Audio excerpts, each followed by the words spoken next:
네, 이렇게 간밤에 있었던 소식들 들어보셨으니까요. 시장 상황도 함께 체크해 보겠습니다. 김민아 앵커 시장 상황 전해주세요. 네, 유럽 증시는 다시 한번 하락했습니다. 주요국들의 증시 일제히 다 하락한 채로 거래를 마쳤는데요. 따라서 유로스톡스 50 지수도 결국에는 하락세로 장을 마쳤습니다. 이렇게 유럽 증시가 연일로 하락을 하고 있는 데에는 영란은행의 금리 발표 그리고 이번에 발표가 되는 영국의 인플레이션 데이터 이 두 가지를 보고 관망세가 짙어지고 있기 때문인데요. 또 여기에 이어서 중국에서는 예상을 했던 것보다 금리 인하폭이 적었다. 이러한 평가를 받게 되면서 이 중국 경제에 대한 우려감까지 다시 한번 불거졌습니다.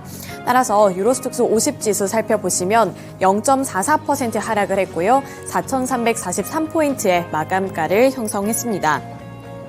우선 영국의 인플레이션 데이터 경우에는 현지 시간으로 21일에 발표가 되고요. 또 영란은행의 금리와 관련되어 있는 결정은 현지 시간 22일에 발표되니까요. 이러한 부분들까지 함께 체크해 보시면서 투자 플랜 세워보시면 좋겠습니다.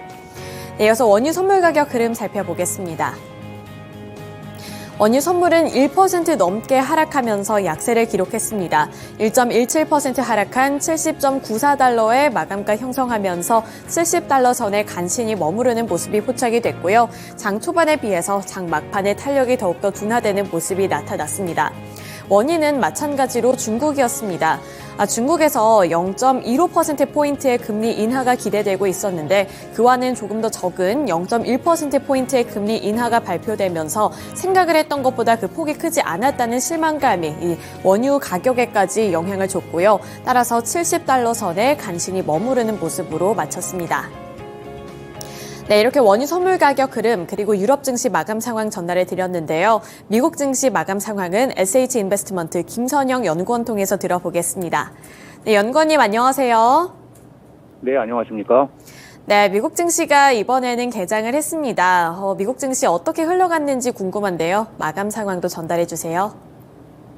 예, 연휴를 마치고 재개정한 뉴욕 증시는 오늘 3대 지수가 모두 소폭의 약세를 보였습니다. 지수별로 다우 지수는 0.7%, S&P 500은 0.47, 나스닥은 0.16, 그리고 소형주 중심의 러셀 2000 지수는 0.47%가 하락했는데요. 오늘 시장은 중국의 금리 인하 소식에 주목했습니다. 중국이 인민은행이 사실상 기준금리인 대출 우대금리, 즉 LPR을 10개월 만에 전격으로 인하했지만 그 폭이 크지 않았던 점에 실망을 했으며 중국 경제 위축 우려가 높아지면서 국제 유가가 하락하는 등 시장 전반에 부정적인 영향을 가한 하루였습니다. 또한 투자자들은 이번 주 예정된 제롬 파월 연준 의장의 반기 의회 보고를 주목하고 있는데요.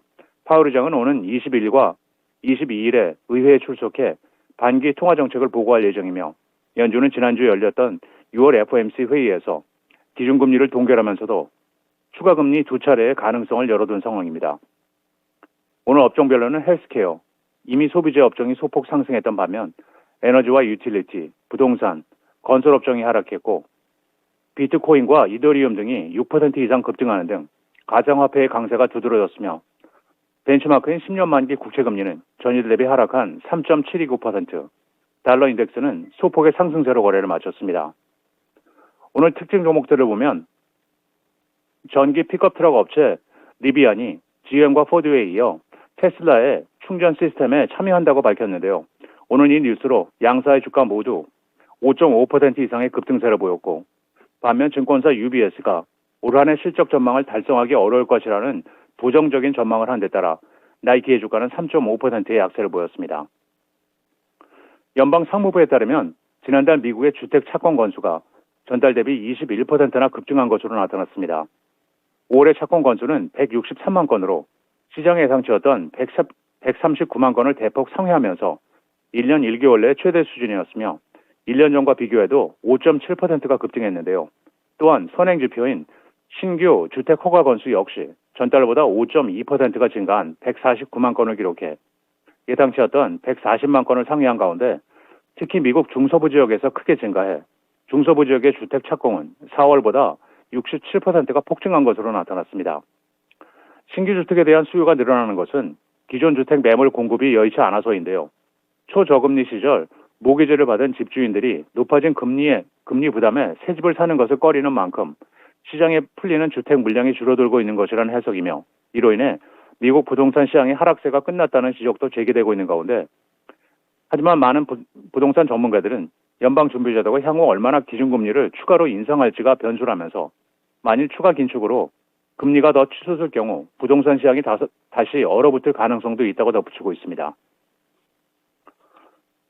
올해 미국 달러와의 약세가 계속될 것이라는 전망에 힘이 실리면서 투자자들이 바라보는 신흥국 통화에 대한 불안감이 낮아지며 신흥국 통화 변동성 전망이 20개월 만에 최저치를 기록하고 있습니다. 블룸버그 통신은 향후 3개월간 신흥국 시장의 환율과 변동성을 전망하는 JP모간 신흥시장 변동성 지수가 지난 16일 기준으로 전장 대비 0.15%포인트 하락한 8.86%를 기록했다고 전했는데요. 이것은 지난 2022년 2월 러시아의 우크라이나 침공 이후 처음으로 9% 아래로 떨어진 것으로 2021년 10월 이후 최저 수준입니다.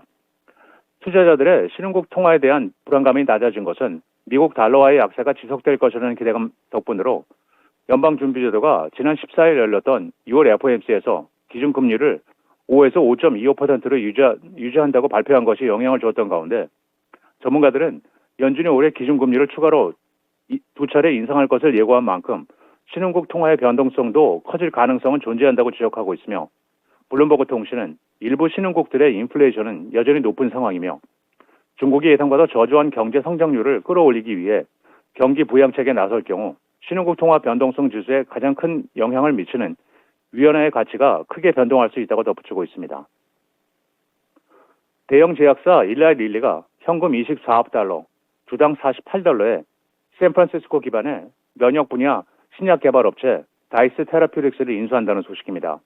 이번 인수 가격은 다이스 테라퓨틱스의 30일 평균 거래 가격의 약 40%의 프리미엄이 붙은 것으로 다이스 테라퓨틱스는 현재 경구용 IL-17 억제제 등 면역학 분야에서 만성 질환을 치료하기 위한 경구 치료제 물질의 임상 단계를 진행 중이며 일라이 릴리는 다이스의 인수를 통해 질환 치료법을 활용할 수 있게 돼 자가 면역 치료 질환 영역을 넓힐 수 있을 것이라고 말하고 있습니다.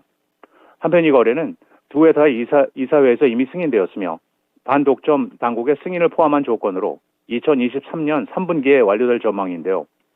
오늘 일라이 릴리의 주가는 0.9%가 상승했고 다이스 테라퓨틱스는 37%가 급등해 46달러 44센트의 거래를 마쳤습니다. 마지막으로 내일은 전미 모기지 은행협회 주간 모기지 신청 건수, 에너지청의 주간 원유 재고량이 발표되며 KB홈, 콘페리, 스틸케이스 잉크, 위노베거 인더스트리즈, 에비드 바이오 서비스스, 그리고 패터슨 컴퍼니스가 지난 분기 실적을 발표합니다. 네, 이렇게 미국 증시까지 포함해서 글로벌 증시 마감 상황 전달해 드렸습니다. 오늘 말씀 고맙습니다. 네, 감사합니다. 네, 이어서 전일장 국내 증시 어떻게 마감했는지 함께 살펴보도록 할 텐데요. 먼저 코스피 시장부터 살펴보도록 하겠습니다. 코스피 지수가 2거래일 연속으로 하락하면서 간신히 2,600포인트 선을 지켰습니다. 전일 시장에서는 2,604포인트의 거래를 마감했는데요. 어제 시장에서도 외국인과 기관의 매도 물량이 출회가 되면서 결국에는 하락세로 거래를 마친 겁니다. 업종별로 더 자세하게 하나하나 살펴보도록 할 텐데요. 전 전기전자에서 반도체 투톱부터 살펴보겠습니다. 삼성전자 그리고 SK하이닉스 일제히 상승한 채로 거래를 마쳤는데 삼성전자보다 SK하이닉스가 더 강한 모습으로 거래를 마쳤습니다. SK하이닉스는 1.13% 상승하면서 11만 6,100원의 종가를 형성했고요. 장중의 변동성은 상당히 있었다는 점도 참고해 보시면 좋을 것 같습니다. 전 SK하이닉스가 월요일 시장에서는 외국인과 기관의 매도 물량이 모두 다 빠져나가면서 4%대 급락세를 연출을 했었는데요. 이렇게 큰 폭의 하락폭을 그려나간 이후에 반발 매수세가 다시 유입이 되면서 1%대 상승률을 기록을 했습니다. SK하이닉스 전일 시장에서는 외국인과 기관이 모두 다 동반 매수를 했다는 점도 특징으로 잡아볼 수가 있겠고요. 삼성전자는 소폭 오르는 데 그쳤습니다. 그 전날에 하락폭도 SK하이닉스에 비해서는 선방하는 모습을 나타냈지만 어제 시장에서는 상승폭이 또 그렇게 크지는 않았는데요. 71,400원의 종가를 형성했습니다. 삼성전자 같은 경우에는 기관이 여전히 연일로 매도를 하고 있지만 반면에 외국인이 그러한 매도 물량을 다 받아내면서 6거래일 연속으로 삼성전자를 사고 있다는 점도 수급 특징으로 잡아볼 수가 있었습니다. 네, 이어서 두 번째 섹터로 넘어가 보겠습니다. 운수장비 섹터 살펴보실 텐데요. 운수장비 섹터 보시면 조선주들이 연일로 상승불을 켜내는 모습이었는데요. HD 현대중공업이 3.9%로 4% 가까이 드는 상승세를 나타내면서 13만 400원에 종가를 기록했습니다. 또 한화오션이 12% 넘게 오르면서 두 자릿수대 상승률을 나타냈고요. 장 초반부터 견조한 상승 흐름을 이어나가면서 결국에는 12%대 강세로 거래를 마쳤습니다. 또 한화오션뿐만 아니라 나머지 관련 종목들 삼성중공업도 1.47%로 1%대 강세를 기록했는데요. 최근에는 이렇게 조선주들을 향한 증권가의 분석이 좋게 나오고 있습니다. 업황 턴어라운드가 기대된다는 평가도 확인해 볼 수 있었던 만큼 최근 들어서는 이렇게 조선주들 쪽으로 매수세가 유입이 되고 있다는 점도 참고해 보시면 좋을 것 같습니다. 네, 이어서 눈여겨보셔야 할 종목들은 방산주들 그리고 우주항공주들인데요. 보시면 대표적인 종목들이죠. 현대로템이 4.93% 올랐고요. 한화에어로스페이스는 3.79% 상승세를 기록을 했습니다. 이렇게 한화에어로스페이스 그리고 현대로템 같은 경우에는 개별적인 수주 모멘텀을 안고 있었기 때문에 이렇게 전일 시장에서도 급등하는 양상을 나타낼 수 있었던 건데요. 현대로템 같은 경우에는 기관 투자자들이 16거래일 연속으로 매수를 하고 있습니다. 방위산업청과 7천억 원이 넘는 규모의 공급 계약을 체결했다는 소식이 전해지면서 전일 시장에서도 기관 투자자들의 매수세가 연일로 들어왔고요. 4.93% 오른 39,350원의 종가를 기록했습니다. 장 초반부터 마감 때까지 지속적으로 상승폭을 확대해 나가는 모습이 나타났다는 점까지도 참고해 보시면 좋을 것 같고요. 한화에어로스페이스도 3.79% 오른 14만 2,500원을 기록을 했는데요. 한화에어로스페이스 같은 경우에는 글로벌 UAM 전문 기업인 영국의 버티컬 에어로스페이스와 UAM 개발을 위한 합의 각서를 체결했다고 어제 발표를 했습니다. 이번 합의를 통해서 이 버티컬 에어로스페이스가 개발 중인 4인승 UAM VX4에 적용될 틸팅 그리고 블레이드 피치 시스템을 한화 에어로스페이스가 개발을 하고 또 공급을 할 예정이라고 밝혀졌는데요. 향후 UAM 사업 확대를 위해 적극적인 파트너십을 지속해 나가기로 했다는 점까지 밝혀지면서 한화 에어로스페이스 쪽으로 매수세가 유입이 됐다는 점도 참고해 보시길 바라겠습니다. 네, 이어서 운수창고 섹터도 살펴보도록 하겠습니다. 운수창고 섹터 살펴보시면 전일 시장에서는 해운주들이 강세를 기록을 했습니다. HMM이 1.27% 상승을 했고요. 페노션은 더욱더 강했습니다. 3.4% 오른 가운데 대한해운이 10.12% 올랐고요. KSS해운도 5.04%로 강세를 나타낸 가운데 흥하해운이 29.98%로 상한가를 기록을 했습니다. 조선주들뿐만 아니라 이렇게 해운주들까지도 일제히 강한 모습을 나타냈는데요. 우선 중국의 영향을 받았다는 점 기억해 보셔야 될 것 같습니다. 중국의 경기 부양 및 미중 갈등 완화 기대감이 유입이 되면서 이렇게 경기 민감주로 꼽히고 있는 해운주들의 주가가 강세를 나타냈는데요. 대표적인 이 경기 민감주인 만큼 중국 상황에 영향을 많이 받는다는 점도 주가에 영향을 줬습니다. 우선 미국과 중국 간의 화해 무드가 조성이 되면서 해운주들 쪽으로 긍정적인 투자 심리가 형성이 됐고요. 미국과 중국 간의 갈등이 완화될 것이라는 기대감이 주가에 영향을 줬다는 점도 참고해 보셔야겠습니다. 또 중국의 대규모 인프라 투자에 대한 기대감까지 반영이 됐는데요. 중국에서는 1조 위안에 달하는 중국의 신규 투자 가능성이 불거지면서 이 해운주의 주가에는 호재로 작용이 됐습니다. 중국 정부가 이렇다 할 리오프닝 효과를 거두지 못하면서 이 경기 부양을 위해 고심을 거듭을 했고요. 기준금리격인 이 대출 우대 금리를 10개월 만에 전격적으로 인하를 했기 때문에 이렇게 해운주들이 상승불을 켜냈고요. 다만 유의하셔야 할 부분은 외국인과 기관의 수급은 이렇게 해운주들 쪽에서 빠져나갔고 개인 투자자들 중심의 매수세가 이어졌다는 점도 확인을 해보셔야 될 것 같습니다. 네, 이어서 코스닥 시장으로 넘어가 보겠습니다. 코스피 지수에 비해서 나름 견조한 흐름을 이어갔던 코스닥 지수, 전일 시장에서는 결국 하락한 채로 거래를 마쳤습니다. 마찬가지로 외국인과 기관의 동반 매도세에 4거래일 만에 하락세를 나타낸 건데요. 종가는 886포인트에 형성을 했습니다. 그중에서도 업종별로 살펴보시면 2차전지 소재 종목들 이번에도 하락세를 기록을 했는데요. 에코프로비엠이 1.87% 조정을 받았고요. LNF가 0.78%, 에코프로는 0.91%로 그 전거래일에 상승했던 것을 뱉어내는 모습이 나타났습니다. 그 다음으로 소프트웨어 종목들 살펴보도록 할 텐데요. 전일 시장에서 이슈에 따라 움직인 종목들이 있습니다. 그중에 대표적인 섹터가 바로 이런 소프트웨어, 원격 의료 종목들이었는데요. 우선 루닛이 29.92%로 상한가를 기록을 했습니다. 루닛을 필두로 해서 이렇게 원격 의료주들이 전일 시장에서 같이 올라가는 모습이 나타났는데요.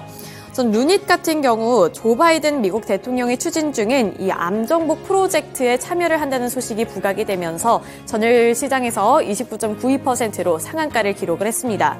캔서 문샷이라는 프로젝트에 참여를 한 건데요. 이 캔서 문샷 같은 경우에는 옛날에 버락 오바마 전 미국 대통령 재임 시절에 처음 언급이 됐고 이후에 조 바이든 대통령이 추진을 하고 있는 프로젝트입니다.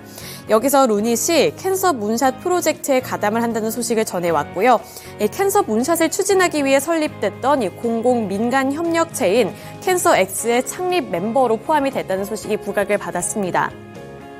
루닛은 AI 암 진단 솔루션 등을 활용을 해서 연구에 참여할 것으로 전해졌는데요. 주가 흐름부터 살펴보도록 하겠습니다.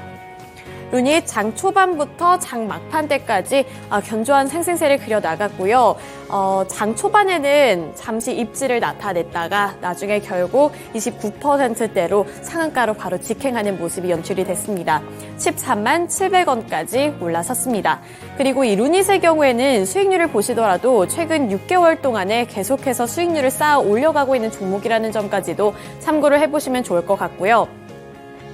루닛을 필두로 해서 나머지 관련 종목들 일제히 강세를 나타냈다는 점 짚어드렸는데 한 가지 종목이 또 있었습니다. 인성정보가 이렇게 올라타면서 함께 올랐던 종목 중에 하나였고요. 인성정보도 함께 상승세를 기록을 했던 종목이라는 점도 참고를 해보시면 좋을 것 같습니다. 네, 이렇게 코스피 시장 그리고 코스닥 시장 상황까지 전달해드렸고요. 지금까지 마감 상황 전달해드렸습니다.